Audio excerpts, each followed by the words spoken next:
It is a muddy mess. We had a storm here last night. Pretty heavy rain. But this video, actually, I mentioned in the goat video, if you watched our goat video, that we had a scare on the farm with one of the horses the other day. And, well, it was scary for me, I'll tell you that much. I came out to feed all the horses because we had just gotten Freya integrated, and I came out to feed all the horses every morning like I normally do. And I had some videos too about our Sparrow Hawks, or someone called them Kestrels. I'm not entirely sure what kind of bird they are, but they were some kind of bird of prey that nested in our barn. These were the baby birds that were nested in the barn. They were up above one of the doors. This was when they got a little bit bigger, but they were still in the nest. We're starting to leave the nest, so they were all on the ground. There were 4 of them. This was one of the baby birds that I saw at night when I came out to close the barn down and turn the lights off for the horses. One was just running around on the ground, and I didn't realize that they were all starting to leave the nest. And this was another one that was on the ground as well. And they were all on the ground. I was feeding the horses, wasn't really paying attention to them or anything like that. Some of them were sitting on the hay, and some of them were sitting on the back of the truck and on the tractor, but wasn't really paying attention to them. And this was the next morning. They were in the barn, sitting on the hay and sitting on the ground. Mama was feeding them. She was bringing them grasshoppers and crickets and all kinds of things to eat.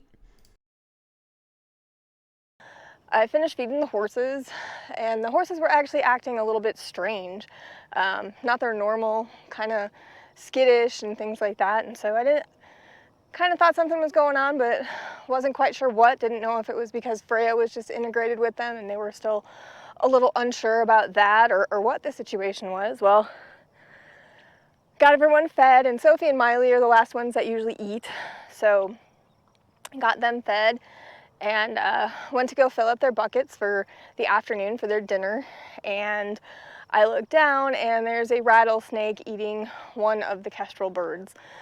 So of course I completely freaked out and called Corey and asked him what to do, and he told me to get the snake stick and get the snake and get him in a bucket, and he would come home from work and come and take care of the snake.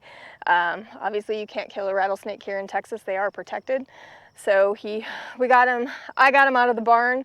Sorry I didn't get to take a video of that. I'm absolutely terrified of snakes and hate snakes, and couldn't get a video of that because the whole video would have been my hand shaking and screaming and all kinds of other stuff. But I got the snake into the bucket, didn't get bit, no one got hurt. But I went back out after that to calm down and went out to take some video of the horses, and noticed that Sophie was limping, and that Sophie had a cut on the back of her leg. So I didn't know, because she was the one that was in the barn last, that if she got bit by the snake or not. So of course I freaked out, completely freaked out, and called the vet, and she was limping pretty bad. I've got a video of it too. So that's Sophie in the circle. As you can see, she starts to walk and is not putting any pressure on that back leg. So she was in pretty bad shape, and I was really worried about her. No, what? This is Sophie. So I called the vet and asked her, what to do. I didn't know if the horse got bit by the rattlesnake or what was happening, and I said she was limping really bad, and she had asked if her leg had swelling in it, because that's the first sign of if a horse gets bit by a rattlesnake or anything like that, they'll swell up within an hour. So this had only been about maybe 20 minutes since the whole situation had happened with the bird. So this was Sophie's leg when I called the vet. This was actually the picture I sent her. There was no swelling, but there was this puncture mark, and I was very worried about the situation. I called Corey again after he came and got the rattlesnake, and he came back home again, and we got the trailer hooked up, and I got Sophie loaded in, and I got her down to the vet as soon as possible, because I wasn't sure if she got bit by a snake, but she was limping pretty bad and didn't want to take any chances. And having horses like this, it's actually very scary some days, because you never know, and you always want them to be healthy, and I'm always concerned about their health and make sure that we're doing all the right things for them. And so we got her down to the vet, and she wouldn't let her look at it or anything like that, or touch it, or touch any part of her leg. It was her back left leg. Wouldn't let her touch her leg. So we did an x-ray, and the x-ray showed that she actually must have kicked something or did something because she has some arthritis in that back leg. So this was the x-ray from the vet's office. That little red circle that's there is showing the part of the inflammation in her joint that she was having problems with and why she was limping. Thank goodness she was not bit by the snake, but it was an absolutely terrifying moment for me, and terrifying probably for Sophie too, because of course I panicked, of course, but gotta learn to calm down in those situations. But this is Sophie, and she's doing good. So she's taking some medications now for her arthritis. It was her back left leg. So she's taking some medication, but she took a 4-day treatment, which actually helped her, and she's actually not limping anymore. Actually, she came running in for dinner the other day. I caught a video of Sophie running in for dinner, so that was her. And then that's Miley right behind her, following along because she's her best friend. She's doing much better, but definitely was a giant scare for me, and just glad that she's okay and that nobody else got hurt by the snake. So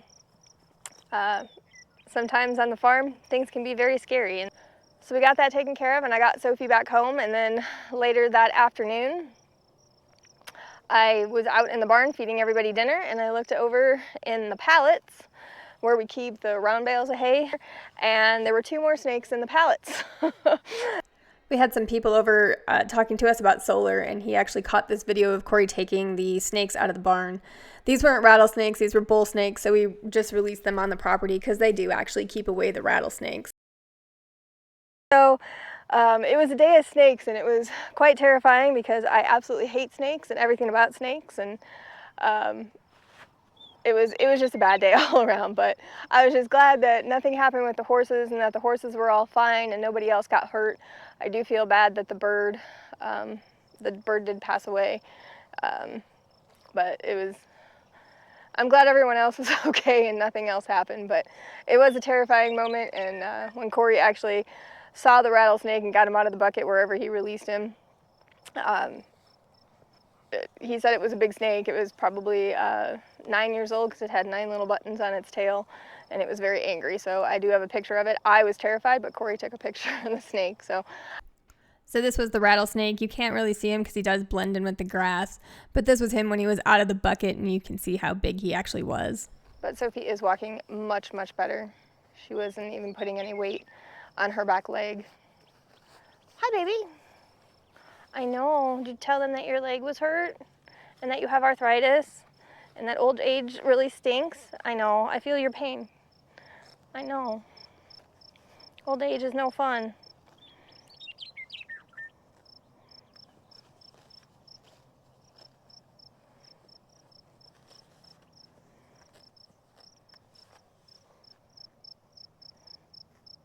Yeah, I know. Is it much better?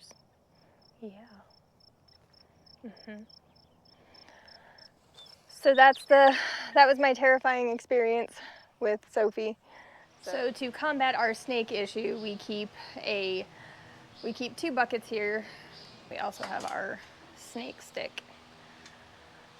So this isn't a paid advertisement, but anybody that has a farm, I would highly recommend getting a snake stick. So basically what we do is we take the 2 separate buckets, take the snake stick, grab it like this, and then you can close it so you have distance between you and the snake, so the snake's not gonna jump at you or strike at you or anything like that. And then we put them in the bucket,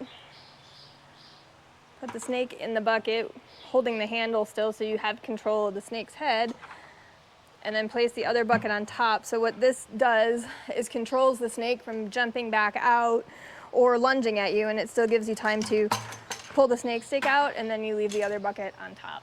So that's what I did. I got the snake in the bucket, and then Corey came and took the 2 buckets to release the snake somewhere, because like I said, you can't kill a rattlesnake here in Texas because they are protected. But that's basically what we did. And so now we keep buckets. We keep 2 buckets in the barn, and then we also keep some in the Can-Am, and then I have the buckets here, and then I have a snake stick here. I have one in the house and then one in my Can-Am. So I'm not taking any more chances on any more encounters with snakes. So this was this was enough. This was enough for me for sure, and especially being terrified of snakes.